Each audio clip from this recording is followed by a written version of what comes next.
Amen. At ang sagot natin yan, mga kapatid, pag may nagsabi dito na Christ is risen, anong sagot?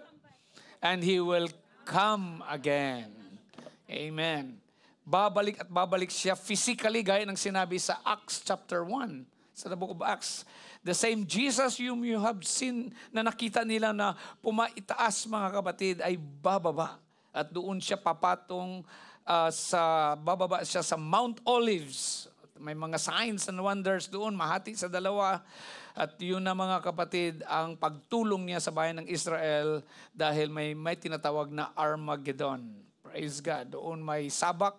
At salamat sa Diyos dahil bago mangyari yan, may rapture na ang church.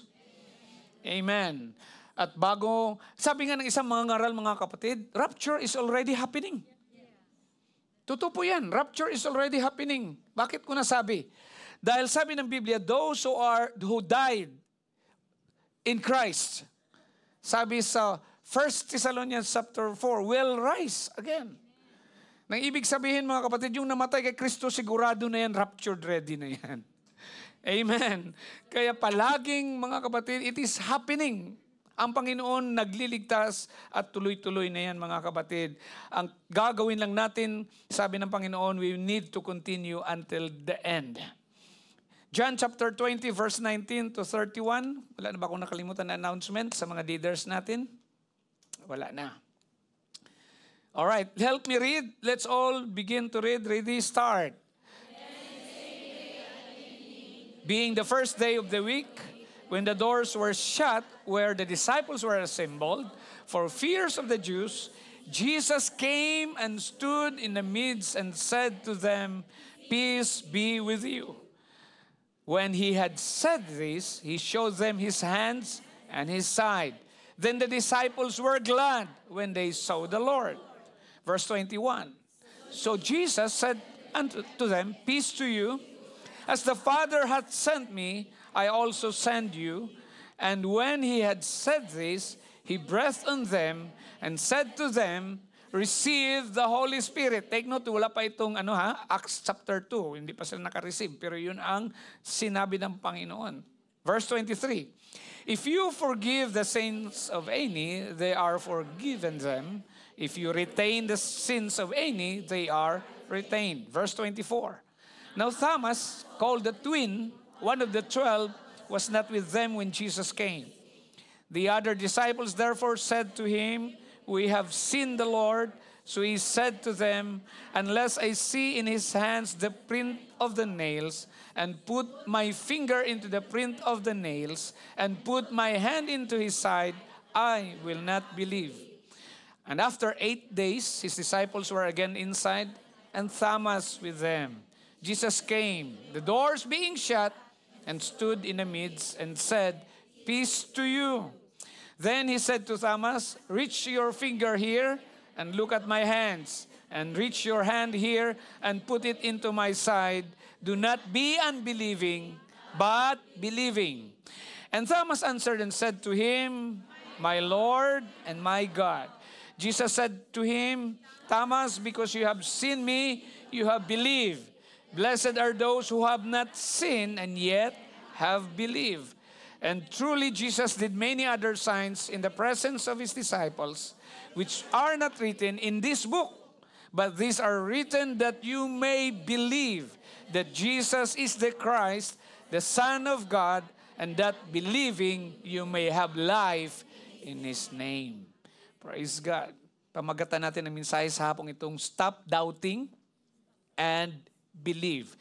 Kung basahin kasi natin sa NIV, itong verse 27 ng chapter 20 of the book of John, ang instead na sinabi doon sa King James na do not be unbelieving, but believing, ang sabi doon sa NIV is stop doubting and believe. Sa Tagalog, huwag kang mag-alinlangan kundi sumampalataya. Sa Cebuano, ayaw na pagduha-duha. Tuon na hinuon. Sa Ilocano, ket saan ka, adi mamati. No, di ket mamati ka. Amen. Hindi ka na magpangduha-duha. kundi magtuo ka na. Panginoon, salamat po sa pagbasa ng iyong salita. Basbasan niyo po ang maikli naming panahon. Your word is anointed, but anoint our ears to hear your word. Anoint these lips of clay, O Lord, to declare your word today. Aalis kami sa lugar na ito, Panginoon. Tanggap at taglay ang iyong kapangyarihan. Hallelujah. In Jesus' name we pray. Amen. You can be seated. Praise the Lord. Amen. Yung palakpak para sa Panginoon. Hallelujah, hallelujah. Woo! Thank you, Jesus. Minsan nga naman pa nga kapatid, no, nasanay na tayo, medyo hindi na sumasama ang ating emosyon. At minsan nakakalimutan natin ang ating pagpalakpak, mga kapatid, ang ating pagpuri sa Panginoon. Praise God. Kailangan yan ng sabayan ng excitement, ng enthusiasm, mga kapatid. Praise the Lord. Praise God. Sabihin mo nga sa katabi mo, it's so good to have you in the house of the Lord. I have you, you have me. We encourage each other. No? Tagan ni kanina eh. Praise God. Sino bang gumising dito ng maaga? Anong unang inisip niyo pagkagising niyo, mga kapatid? Mabuti ang Diyos. Buhay pa ako. Praise God. When you and I woke up this morning, we didn't wake up thinking that Jesus of Nazareth was still buried in the tomb in Jerusalem. Di po ba? Hindi tayo nagising sa kaninang umaga sa pag-akalang si Jesus ng Nazareno ay nakalibing pa rin sa isang libingan sa Jerusalem. Dahil that is 2,000 years ago na, mga kapatid, ang story na nabasa natin. But remember that on that first resurrection Sunday, so many years ago, the followers of Jesus didn't wake up with the same certainty. Amen. Ang mga tagasunod ng ating Panginoong Hesus ay hindi nagising ng may ganun ding katiyakan tulad natin. They all thought He was dead. Inakala nilang lahat na siya ay patay na. Dahil nakita mismo nila na naipako sa krus at namatay na doon. Di po ba? Tinusok pa sa tagiliran, lumabas ang dugo at tubig, mga kapatid. Para patahimikin yung mga di mananampalataya or future believers, mga kapatid, or nangungutya, na sabi nila noong kinuha ng mga disipulo ang katawan ng Panginoon at inilibing doon sa kuweba, mga kapatid, ay nabuhay muli yun kaya tinulak niya ang bato. At hindi talaga siya namatay kung hindi kwento lang daw natin. Pero sabi nga dito sa Bible, nakarecord talaga paulit-ulit, mga kapatid, the same ang story. Praise God. So it's important to understand that if we want to understand the story we're looking at today or nabasa natin. After Jesus' arrest, trial, and crucifixion, the disciples were heartbroken, confused, wondering what to do next. Inisip kung ano ang susunod na gagawin. The gospel records that they were terrified, in locked rooms, afraid they will be next. Silang kasunod na aristuhin.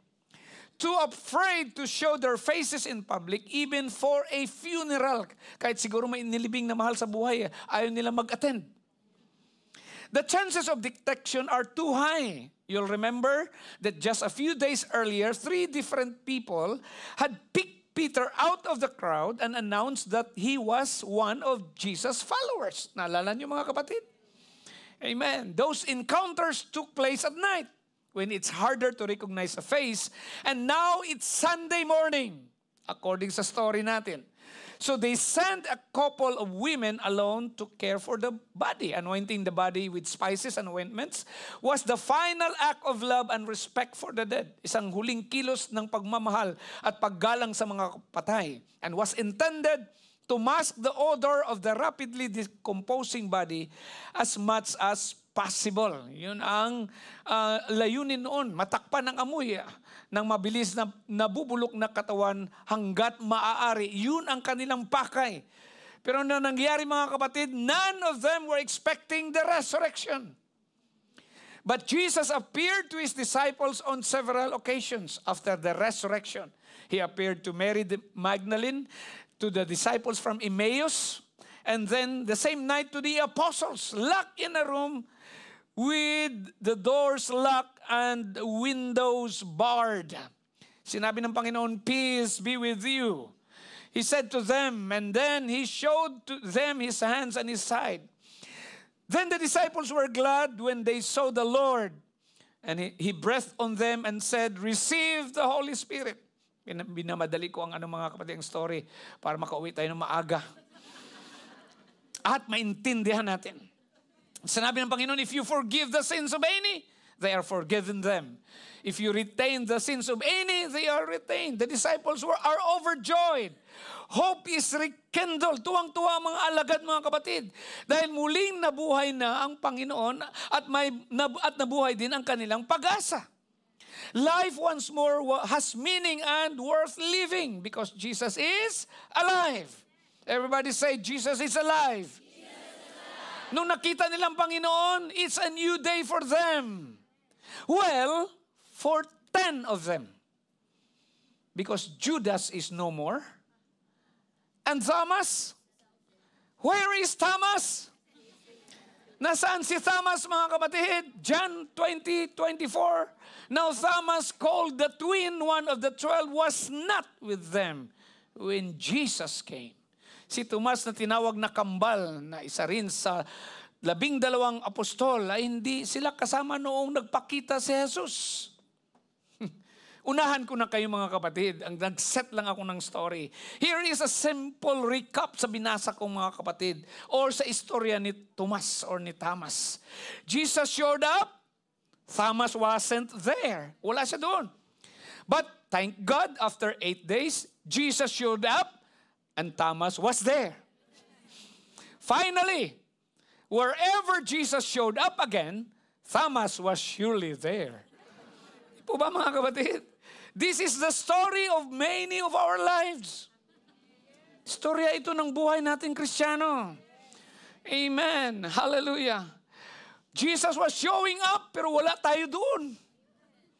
But one day, Jesus showed up and there, praise the Lord, nandoon din tayo. Dahil tinanggap natin siya sa bautismo. Nagsisi tayo ng ating kasalanan at tinanggap natin ang kanyang banal na Espiritu. Praise God. And hopefully, Jesus shows up again. And we show up too. Ang iba, absent ka lang. We are those blessed people who stop doubting and believe in Jesus. Sabihin mo yan sa katabi mo, you are blessed because you stop doubting and believe in Jesus. Amen. Praise God. The Apostle John would like to convey to the readers of this gospel and to the future generations of the church to learn to live without the physical appearance of Christ. The actual seeing, di ba napakita ang Panginoon? Touching, pero hindi naman tinouch actually ni natauhan si Tomas And hearing Him through the written scripture. Jesus taught them to walk by faith, not by sight. Yes, Jesus would walk with us, sit with us, eat with us, but in a more profound manner, not limited by space and time.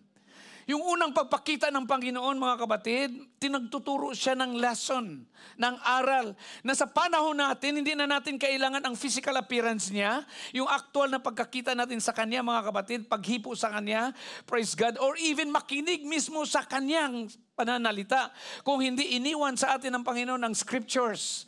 Praise God. Hallelujah. Dahil sa panahon natin, mga kapatid, ay lalakad naman si Jesus kasama natin. Uupo kasama natin, kakain kasama natin. Ngunit sa mas malalim na paraan, nasa espiritu na siya dahil ayaw niya na maging limitado siya sa espasyo at sa oras. Sa katunayan, nandito ang Panginoon. Praise the Lord. Hallelujah. He is with us. So starting today, stop doubting. Amen. Sabi mo sa katabi mo, huwag kang mag-alinlangan. Verse 25, the other disciples therefore said to Thomas, we have seen the Lord. absent ka. Kaya sinabi ng katabi mo ngayon, nakita namin ang Panginoon. Kumilos ang Diyos. Mahimalang nangyari. Praise God. Hallelujah. The Bible really doesn't explain to us where Thomas was, but it explains where he wasn't. We see Jesus revealing himself to the disciples, and Thomas is off doing his own thing. Thomas is absent. Most of us have had a time in our lives where we were missing in action and absentee of Jesus. Praise God. Nung sa panahon ni Thomas, mga kapatid, yung sa 8 days na, nung bumalik na doon si Tomas, mga kapatid, di po ba? Siguro bago pa nagpakita ang Panginoon habang nandoon sila, Thomas, wala ka dito. We have seen the Lord last week, you know? Praise God. Sabi na, really? Are you out of your mind? Patay siya. Diba? Ganun ang mga sagot eh. Nahihibang ka na ba o nananaginip? O whatever it is, mga kapatid. Praise God. Pwede natin i-dramatize. Hindi ko na lang i-dramatize, no? Amen. Praise God. I think you get the point. We see Jesus revealing himself to the disciples. Wala, missing in action si Thomas. We have seen the Lord with the words of the witnesses by the 10 disciples to Thomas and the one who was not present with them. The 10 disciples saw the wounds of Jesus and they were overjoyed. Jesus shows them his hands, his side. These disciples did not touch Jesus, but they had seen Jesus who was dead and rose from the dead. Matthew Henry, sabi niya mga kapatid sa komentary niya, the disciples of Christ should endeavor to build up one another in their most holy faith, both by repeating what they have heard to those that were absent. So may responsibilidad pala yung mga present sa mga nag-absent. You need to rehearse, repeat what you have heard, that they may hear it secondhand, and also by communicating what they have experienced. Those that by faith have seen the Lord and tasted that He is gracious should tell others what God has done for their souls. Pag-uwi natin mga kapatid, kung ano experiencehan natin dito na may service tayo, dapat ipamalita natin. Amen. Kasama ang ating experience. Kasama mga kapatid. Praise God. Sabi dito nga ni Matthew Henry, mga kapatid, should tell others what God has done to their souls. Only let boasting be excluded. Sabi niya, kung ano ang ginawa ng Diyos para sa kanilang mga buhay, huwag lamang isama ang pagmamapuri. The first part of the message we have today is stop doubting and don't give up. Sabi mo sa katabi mo, don't give up.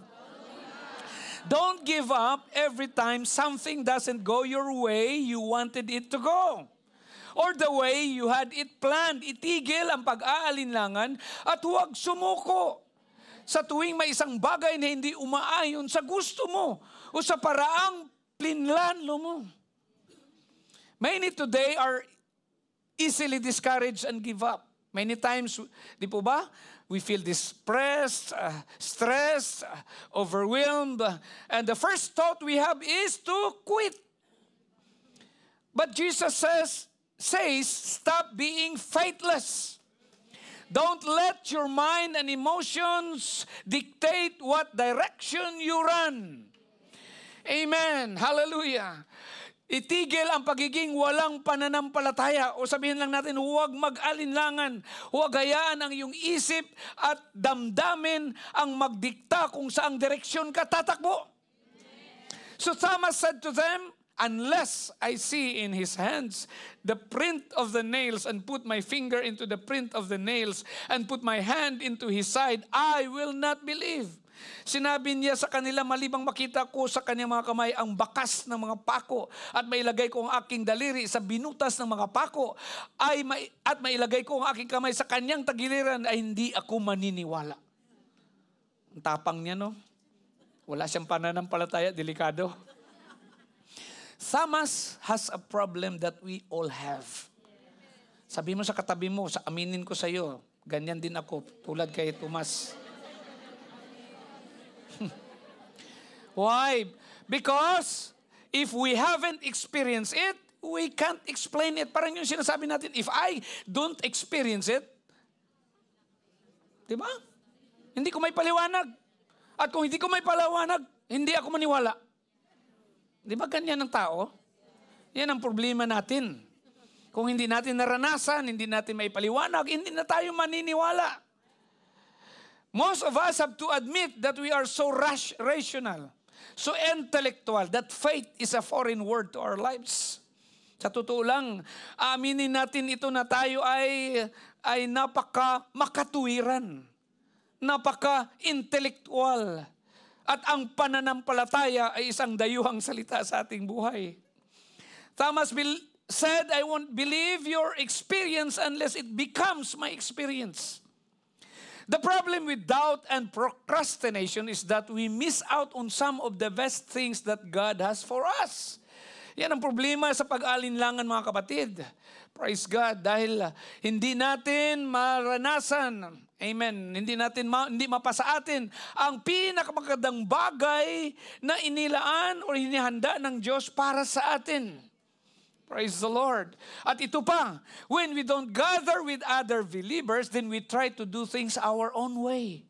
Alam niyo ba kung bakit umaalis ang iba na hindi na sila magkakatipon dito? Dahil gusto nilang gawin ang kanilang gusto. Amen. But we miss out on what God has planned for us. Amen. Praise God. Ang iba, ilipat lang nilang sarili nila. Ang iba parang palaka. Lundag-lundag ng fellowship. Totoo yan, mga kapatid. Hindi nila talagang inisip kung saan sila inilagay ng Diyos. At kung saan sila paanuhan ng Panginoon. Praise God. Naging palaka, mga kapatid, dahil gusto nilang gawin ang kanilang gawin.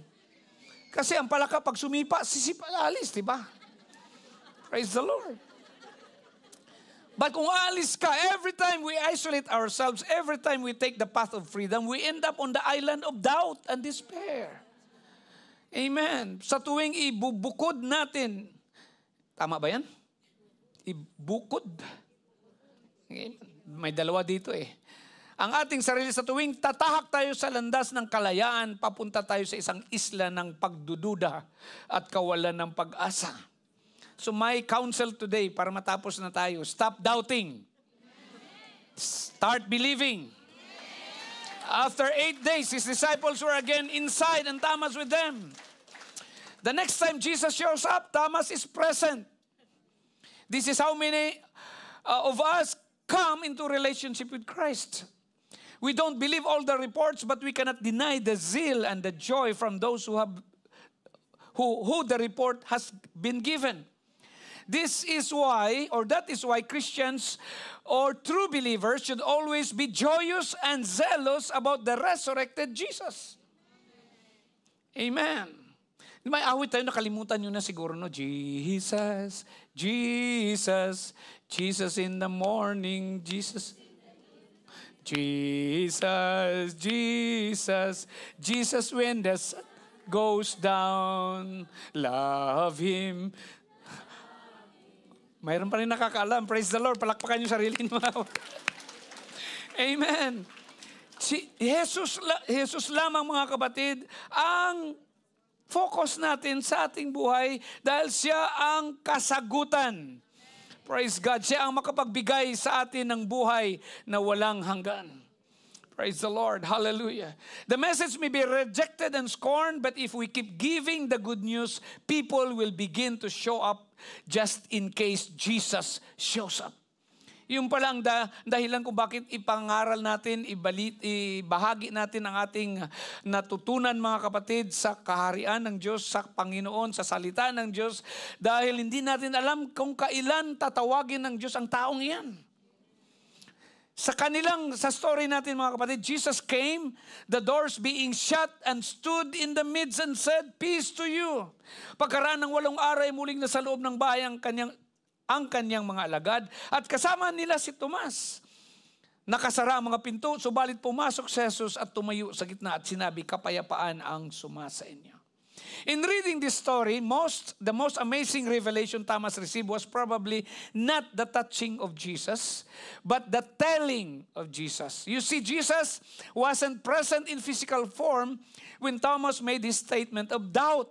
But as soon as Jesus shows up, he reveals to Thomas, I know that what you have been saying. Amen. So Jesus is in our lives even when we are living lives of doubt, fear, and unbelief. Alam niyo ba yan, mga kapatid? Amen. Minsan, may mga nababasa tayo sa salita ng Diyos pagkatapos na nating natanggap ang Panginoon. After we have been born again, sometimes we also live lives of doubt, fear, and unbelief. Di ba, minsan marinig niyo ako sabihin ko, unbeliever ka pa ata eh. Ibig sabihin, pagkatapos mo na nag-believe, posibleng may doubts ka pa rin, may fear ka, at may some sort of unbelief ka pa sa buhay mo. Hindi ka na nagdududa, pero somehow may takot ka. Somehow hindi ka rin may malalabas din sa bibig mo na sabihin mo, hindi ka makapaniwala. Di ba? Minsan pag may maraming milagro sa buhay natin, sabihin, hindi ko makapaniwala. Di ba yun ang sinasabi natin? Unbelief, di ba? Lumalabas, mga kapatid. Pero nandyan na eh. Praise the Lord. Some people say that God doesn't hear sinners' prayer, but in all truth, God has to hear a sinner's prayer or none of us would be saved. Kasi mayroong nagsasabi, kung makasalanan ka, hindi pakikinggan ng Diyos ang iyong panalangin. Mali. Pakinggan pa rin ng Diyos dahil nananalangin ka. Dumudulog ka sa Kanya. Dahil kung hindi pinapakinggan ng Diyos ang panalangin ng mga makasalanan, di wala nang naligtas. Bago ba yan sa atin, mga kapatid? Praise God. Yung iba kasi super spiritual. Amen. Too legalistic, mga kapatid. Nakalimutan that there is the grace of God. Amen. Hallelujah. But Thomas, mga kapatid, after na nandoon sa 8 days, mga kapatid, don't ever doubt Jesus again. Alam niyo ba yan? Praise God. Then Jesus said to Thomas, reach your finger here and look at my hands, and reach your hand here and put it into my side. Do not be unbelieving, but believing. Huwag kang mag-alinlangan, kundi sumampalataya. When Jesus looked at him and said those words, Thomas suddenly didn't have to touch the scars. Jesus knew his fears. Jesus knew his doubts.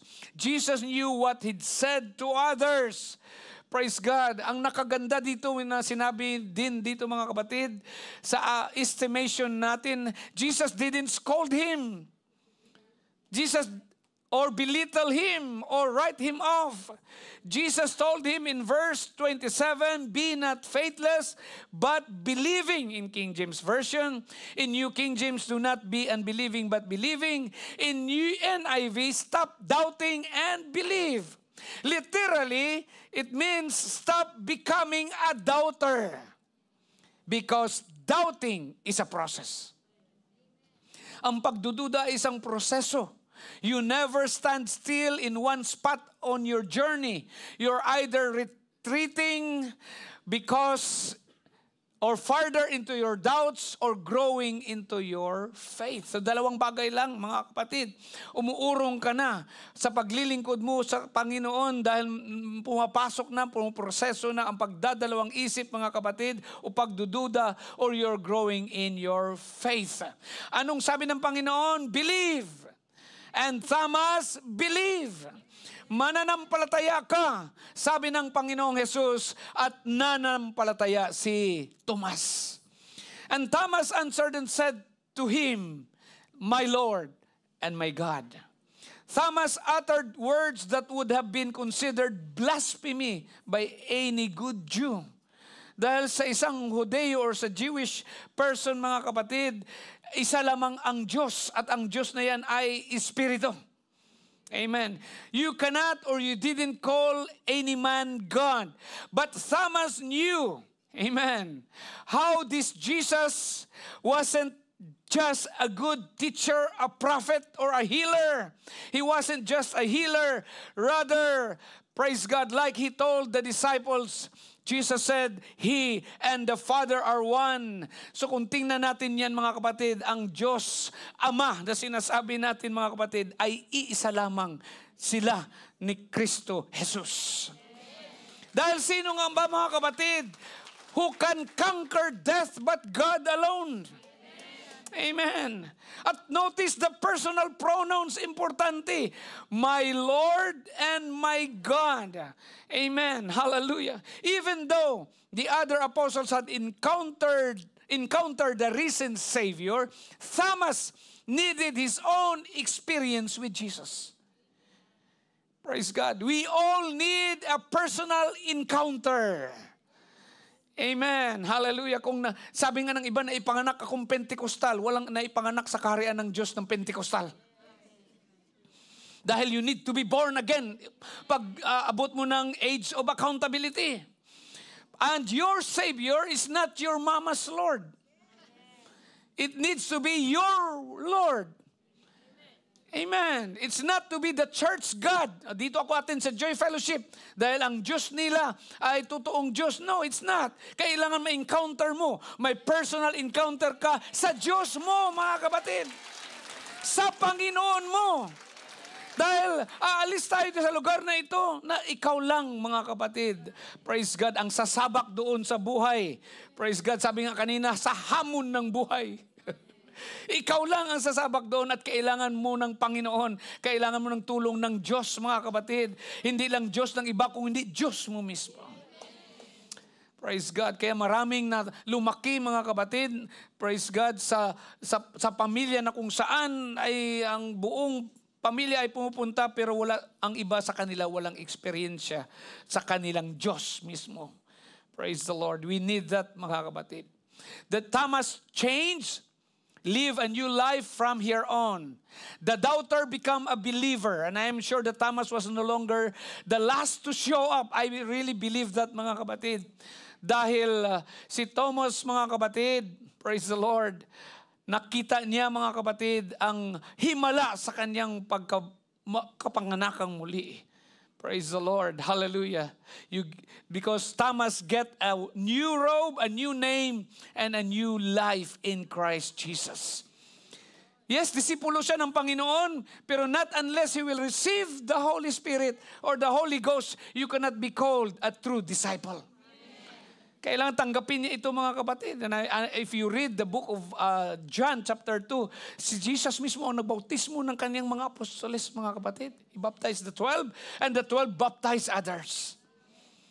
Praise the Lord. So nananampalataya or naniniwala ako, mga kapatid, na hindi na nag-absent si Tomas. Pagkatapos niya naranasan ang kapangyarihan ng Diyos, hindi na siya palaging nag-absent, mga kapatid. At hindi rin siya nalilate, parang siyang nauuna tulad ni Apostle Peter. Today, everybody say today. The greatest thing that can happen is for you to get a new life. Because a life of doubt, fear, and unbelief is a life of misery, a life of pain, a life of disappointments. Napakaraming patutuo natin, mga kapatid. I think isa-isahin natin patayuin dito kahit one minute lang. Praise God. Sa dami natin ngayon, hindi matatapos ang patutuo na kung saan iba ang buhay na nakay Kristo. Iba ang buhay, bagong buhay, mga kapatid, na ibinigay sa atin ng Panginoon. Praise the Lord. Hallelujah. We live in a society that likes to label people. If someone makes certain mistakes in their lifetime, some will label them for the rest of their lives. Even though the person is much different than one event years ago. Labels are prejudicial, nakapipinsala, makakasama. Praise God. Huwag natin i-label ang ating kapatid na kung ano man sa kanyang nakaraan. Praise God. Why? Because people grow. People change. People become something great even if they had flowed past. Tingnan nyo lang ha, kahit tayo nagkakasala dito mga kapatid, o nagkakamali. Pag narinig natin si Thomas o si Tomas, si Doubting Thomas? Nasa isip kaagad natin itong nagdadalawang isip o nagdududa na si Tomas. Pero pagkatapos niya mag-born again mga kapatid, praise God, hindi na siya si Doubting Thomas. He is a believing Thomas mga kapatid. He is an apostle. Amen. He became a powerful, dynamite Christian. Acts 1:8, after that the Holy Ghost is come upon you, you shall receive power. Dunamis yan mga kapatid, isang Greek word. Dynamite, powerful. At alam nyo ba, Thomas became a missionary according to the church history. He became a missionary and a martyr for Jesus. And his area na pinuntahan is a place ngayon called India. Doon siya sa continent na yan pumunta mga kapatid. Well known siya doon sa mga Kristiyano doon. Because he evangelized the area that is called India today. So the label Doubting Thomas just doesn't fit anymore. Tayo, bago tayo ma-born again mga kapatid, may label tayo. Ayan si Juan Tamad. Diba? Oh, iyan si, ano ba yun? Si Maria Marites. Ayan si Elizabeth Marisol. Label natin yung pangalawa. Alias natin yun. Di ba may mga alias tayo mga kapatid? Pero kung kay Jesus na tayo mga kapatid, iba na, bagong buhay na to. Hindi na mag-fit sa atin mga kapatid ang label na ito mga kapatid. Praise God. Hallelujah. You can become something no matter what label someone tries to make you wear. If you obey Acts 2:38, you are a new creature in Christ. All things are passed away. Behold, all things are become new. Your old labels can be removed. Amen.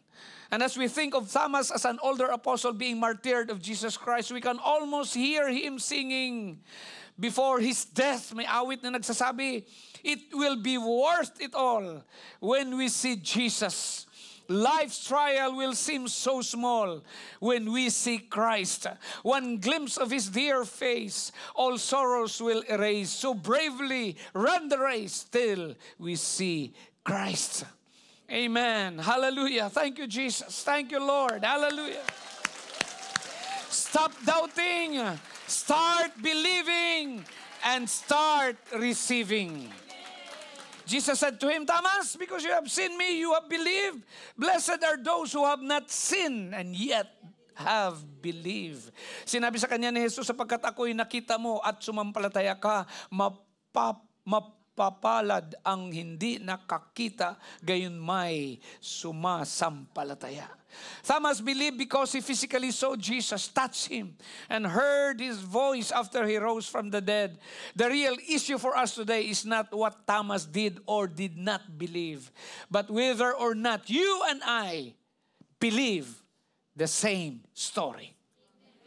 Do you believe the same story? Nabasa natin sa Biblia mga kapatid.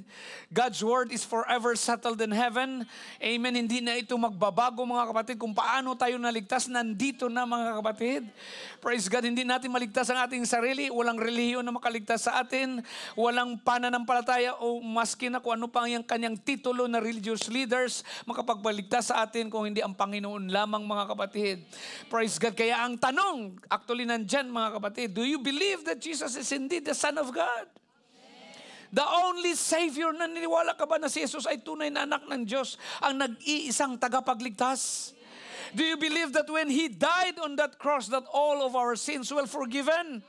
Naniniwala ka ba noong namatay siya sa cross na iyon ay napatawad na ang lahat ng iyong mga kasalanan? Do you believe that when Jesus rose again from the dead, He also opened the doors of the grave and gave the promise of eternal life to all who believe in Him? Amen. Tanungin mo ang katabi mo, naniniwala ka ba? Praise God. Hallelujah. Praise the Lord, na noong muling nabuhay si Jesus mula sa mga patay, binuksan niya ang mga pintuan ng libingan at ibinigay ang pangako ng buhay na walang hanggan sa lahat ng naniwala sa Kanya. Posible sabihin mo, oh, if only I could be there. Siguro masabi mo na, oh, kung nandoon lang sana ako. Kasama ka mga kapatid sa hindi nananampalataya. Totoo. Di ba may mga nagsabi ng gano'n? Kung nandoon lang sana ako, gusto ko talagang makita. Praise God, delikado ka. Baka mapasama ka doon sa di mananampalataya. Amen. Tour companies capitalize on our desire to get us as close to the sin as possible to walk where Jesus walked. Di ba? May mga tour to Jerusalem. Yun ang ano ng mga tour companies nito. But the blessing isn't reserved for those who have been to Israel or limited to those who live and walk with Jesus. Blessing truly belongs to those who cannot prove it, but nevertheless do not doubt it. Amen. Praise God. Sa karamihan sa atin, too late na. Sabihin nila, naniniwala ka ba? Too late na. We already made up our mind. We have confidence because we have experienced the Holy Spirit. Di po ba? We have already experienced Him. We have seen miracles in our lives. Saan ka makahanap niyan mga kapatid? Na yung pera na binibili ng pangpalasing, peras na binibili mga kapatid na sisirain ang katawang ito mga kapatid ay naging sofa na. Nagiging center table na. Nagiging dining table. Himala yun, di po ba? Na ang pera na para sana sa bisyo ay naging himala na, naging pagpapala na sa pamilya. Intindihan yung ibig kong sabihin mga kapatid? Praise God. Himala yun sa akin. Na noon pumupunta kayo sa lugar na kung saan pag uwi niyo mga kapatid, may hangover kayo. Ngayon, himala na. Pag uwi niyo mga kapatid, ibang klaseng hangover na. Praise the Lord. Pagpapala yan galing sa Panginoon. Start receiving. Blessing is for those who have never seen Jesus with their own eyes, but nevertheless have received Him into their lives to be their Lord God and Savior. Amen. We cannot prove it naturally mga kapatid, although this is not a blind leap of faith because evidence for Jesus' resurrection is overwhelming. Amen. Ano ba ang Bible mga kapatid? Actually, ang Bible is the compilation of history. Di po nasabi ko na yan sa inyo noon? Na isunulat ng mga eyewitnesses noon. Praise God. Na kung gaano kahalaga, gaano na saksihan nila ang supernatural things. It was passed down in the history. At hindi na mga kapatid, hindi na baliwala ang mga ebidensya. Dahil ang lahat na ebidensya, hindi lang nakaukit sa Bible, kung hindi kahit sa history books. Amen. Hallelujah. Bro, bakit may ganito? Bakit may nahawakan tayo? At bakit may history mga kapatid? Because moving from doubt to faith involves our intellect, emotions, and our volition. Amen. So when I talk about Him being alive, kung pinag-usapan daw natin na buhay ang Diyos, naniniwala ba kayo mga kapatid? Inawit natin kanina yan. At nadama natin ang kanyang presensya mga kapatid. Pero when we say Jesus is alive, it don't just mean that His influence is still around. Not like late Martin Luther King Jr. Sinabi nila, Martin King Luther Jr. legacy is alive. Or late Lee Kuan Yew lives on as the founder of Singapore. Hindi ganyan ang ating Panginoong Jesus. Amen. When we say Jesus is alive, He is truly alive. Amen. He is the unseen visitor in this congregation. Unseen visitors in your home. Amen. Praise God. Dahil sa story natin mga kapatid, kumain kasama ang Panginoon sa upper rooms. Praise God. Hallelujah. Pagkatapos ng buhay muli ang Panginoon, mga kapatid, bumalik si Apostol Pedro at ibang niyang kasama sa pangingisda. Pero noong nasa dalampasigan na sila, mga kapatid, dahil wala silang huli, anong sabi ng Panginoon? Have you any meat? Sabi niya, wala. Pero sabi niya, halika kayo, may inihaw na ako dito. Kumain ng Panginoon. Praise God. So ganun din sa buhay natin, mga kapatid. Akala niyo wala kayong kasama sa bahay ninyo? Akala nyo, kayo lang nagtatrabaho sa bahay? Kayo lang nagtatrabaho sa opisina? May kasama kayo. Akala nyo, ikaw lang tumitikim sa luto ninyo? Mayroong tumitikim. Praise God. Hallelujah. Kaya kausapin mo. And that is called prayer. Praise God. Hallelujah. John 21:12, none of the disciples dared ask him, who are you? Because they knew it was the Lord. Amen. So today you don't have to see to it. You don't have to see Jesus calm the storm in Galilee. Just let Him calm the storms of your broken heart. You don't have to see the stone rolled away. You can let Him remove the stones from your path. You don't have to see Him ascend in all of His glory. But you can let His glory live in your heart every day. Kaya nag-worship tayo kanina, mga kapatid, ang ganda, ang sarap ng ating nadama because God's glory, mga kapatid, is living in our hearts. Amen. Praise the Lord. Hallelujah. The Apostle John is an exciting writer. Siya itong sumulat sa Book of John or the Gospel of John.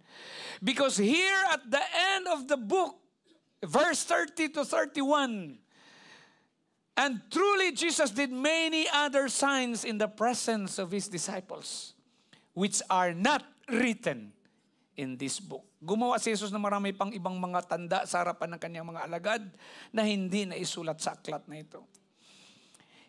John revealed that Jesus has done more that I can write.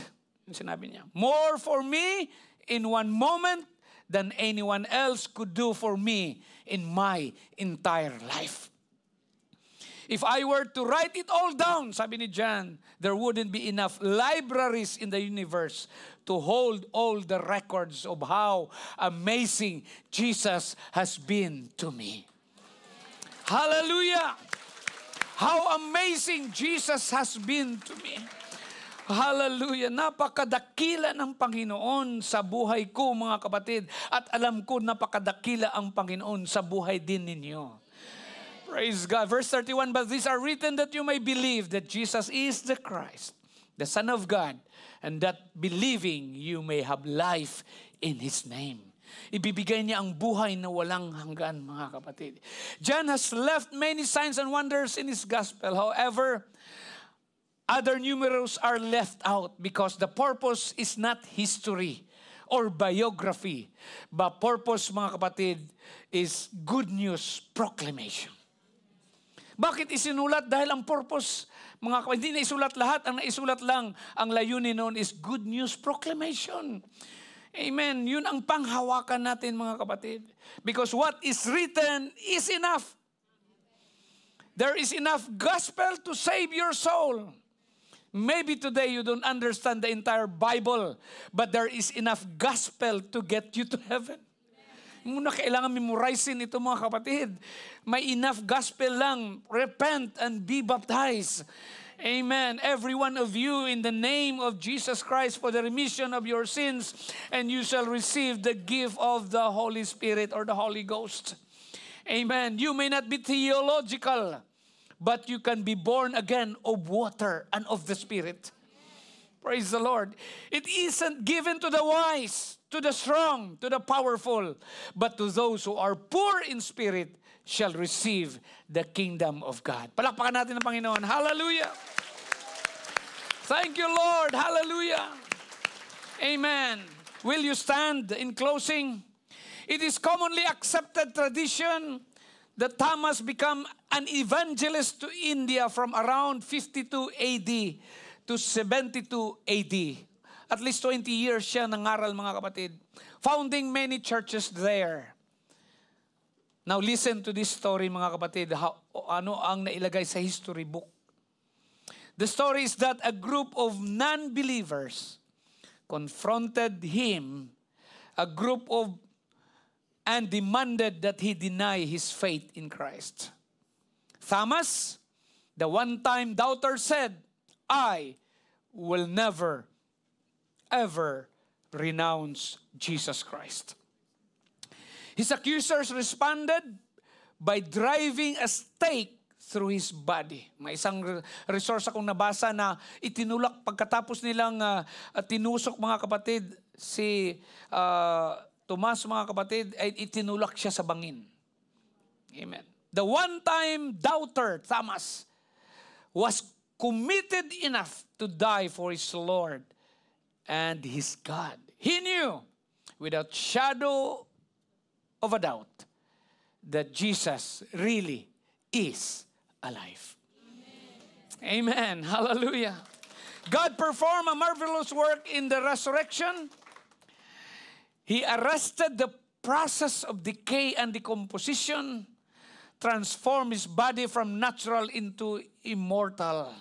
Alam niyo ba, mga kapatid, at resurrection, which the whole world celebrates, on that day, death died. Yung sa panahon iyon, ang kamatayan ay namatay. Because Jesus will never face death again. Not like Lazarus. Lazarus died, was raised, but he had to die again. But Jesus is alive forevermore. Stop doubting and believe. Si Jesus ay hindi na huling haharap sa kamatayan. Hindi tulad ni Lazarus. Si Jesus ay buhay, mga kapatid, magpakailanman. Praise the Lord. Hallelujah. I don't know where you are on your journey. But this afternoon, will you complete your journey from doubt to belief?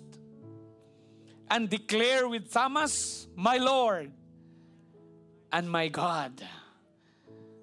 Praise God. Hallelujah. My Lord and my God. And to you who do, I declare, blessed are those who have not seen and yet believe. Mapalad na hindi nakakita, gayon may sumampalataya. Praise God. You can be a new person with a new life today. Pero pastor, baptized na ako . You can still be a new person. Amen. Dahil we are still in the process. We are still on our journey to heaven. And you can remove the bad label. Posible hindi pa natanggal yung bad label kasi immature Christian ka pa. Amen. May mga sinasabi pa sila sa iyo sa iyong nakaraan dahil hindi mo pa nabago o hindi ka pa nagbago, mga kapatid, tuluyan. But with God, with the help of God, mga kapatid, praise God, that label can be removed. You can remove the bad label society has placed on you. You can say, I will stop doubting and believe in Jesus. Thomas underwent a radical transformation from doubt to apostle of faith because of the resurrection. But today, you can also undergo a radical transformation as many as have many others because of the resurrection. Manalangin tayo, mga kapatid. Panginoon, Ikaw, Lord,